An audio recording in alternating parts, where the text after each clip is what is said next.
ध्यान क्या है? जब कोई भी साधक भौतिक सीमा के बंधन को तोड़कर उससे बाहर निकलना चाहता है, मतलब कि अपने आप के अपने असली रूप से वाकिफ होना चाहता है, तो वो ध्यान करने का अधिकारी बन जाता है। ध्यान वो प्रक्रिया है जिससे ध्यान करने वाला अपने समग्रता के साथ, समग्र मन के साथ, अपनी परिपूर्णता के साथ चिंतन करता है।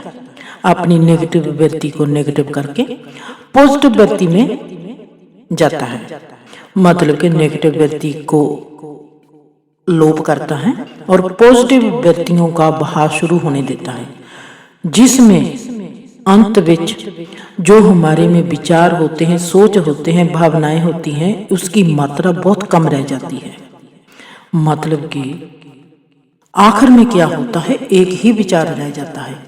एक विचार जो है वो सिर्फ यही रह जाए कि कहीं मेरे में कोई सोच तो नहीं चलती, कहीं मेरे में कोई भावना तो नहीं बहती, कहीं मेरे में ये तो नहीं होता।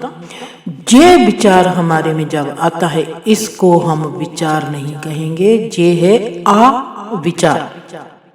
विचार है पर इसका कोई मूल नहीं, इसका कोई भी कर्मा नहीं बनना, क्योंकि हम जहां पर जब अविचार अवस्था में होते हैं तो हम सिर्फ देखने वाले होते हैं। जब हम ये देखते हैं कि मेरे में सोच कौन सी चलती है, हमारे में भावना कौन सी चलती है, तो हमारे में ये जो विचार की धारा चलती है, इस विचार धारा को विचार नहीं कहते, इस विचार धारा को अविचार धारा कहते हैं।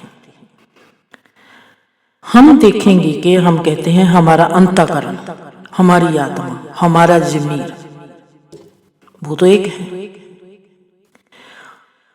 बिल्कुल सच है, ये एक है।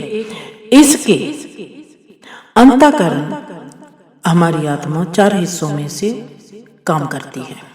एक हिस्से को हम कहते हैं मन, दूसरे हिस्से को कहते हैं बुद्धि, तीसरे हिस्से को कहते हैं चित्त और चौथे हिस्से को कहते हैं अहंकार। अहंकार जो है वो हमारी मैं का आकार है, क्योंकि हाँ इंसान ने यात्रा करनी है, 2 तरह ही हो सकती है, या तो हम तू के लेवल पर यात्रा कर सकते हैं या मैं के लेवल पर यात्रा कर सकते हैं। जो ज्ञानवान है, जिनका मार्ग ज्ञान मार्ग होगा, वो मैं पर यात्रा करेंगे। जो भावुक होंगे वो तू पर यात्रा करेंगे। ध्यान वो साधन है जिससे मन, बुद्धि, जो बुद्धि है वो मन पर अधिकार करती है और मन स्थिर हो जाता है। जब हम विचार करते हैं कि मन की है, तो हम विचारों के साथ मन का साथ नहीं त्याग सकते। हम कभी ये नहीं कह सकते कि मन का विचार कर लिया, फिर भी विचार और मन एक है। हम कभी नहीं कहेंगे कि हमने मन का विचार कर लिया, ओ हमने ऐसा कर लिया। हम ऐसा कह नहीं सकते, पर ये दोनों है एक। ये क्या है? ये जो हमारे में क्वेश्चन मार्क बन जाता है, सवालिया चिन्ह बन जाता है, हमारे में जब तक ये विद्या पूर्ण नहीं होगी, हम आगे कदम बढ़ाएंगे ही नहीं। ऐसे ही अब अपने इर्द गिर्द देखना, चर्च फेरी देखना। जो मैं आपको ये 3 वीडियो में बता रही हूँ, क्या आपने कहीं से सुना है, कहीं से देखा है, कहीं से विचारा है? जब आपको अभी तक खुद का ही एहसास नहीं, तो आप कैसे आगे बढ़ेंगे? ये अपने आप को सवाल करना। हम जैसे कह रहे हैं कि हम कभी भी मन का विचार नहीं कर सकते, चाहे मन और विचार एक ही है।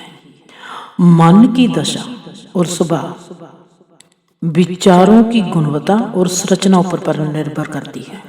मतलब कि विचारों की जो गुणवत्ता है वो ही हमारे मन को प्रतिबिंब करती है, हमारे को हमारा मन दिखाती है। हम विचार को देख लेते हैं पर मन को नहीं देख सकते। मन को देखने के लिए हमको हमारे विचार को देखना पड़ेगा। मन और विचार को हम अलग अलग देखना चाहते हैं जी, हम देख सकेंगे जब हम बौद्धिक लेवल पर, मतलब कि हम चुप की मौन अवस्था की गहराई में चले गए। क्योंकि मन जो है ये एक अजिही भ्रम जो कि हमको भरमाती है, हमको इल्यूजन देती है, एक ऐसी चीज है जिसमें एक अजिही शक्ति है कि जो अपनी शक्ति से अपने इल्यूजन को ही चलाती है, अपनी भ्रम को ही चलाती है और हमारे में विचारों का हड़ भगाती है। ये जो विचारों का जो हमारे में प्रवाह है, अगर ये रुक गया तो मन रुक गया। और वो कैसे रुकेगा? और इस रोकने को जो हम प्रक्रिया करते हैं उसको हम कहते हैं, हम ध्यान करते हैं।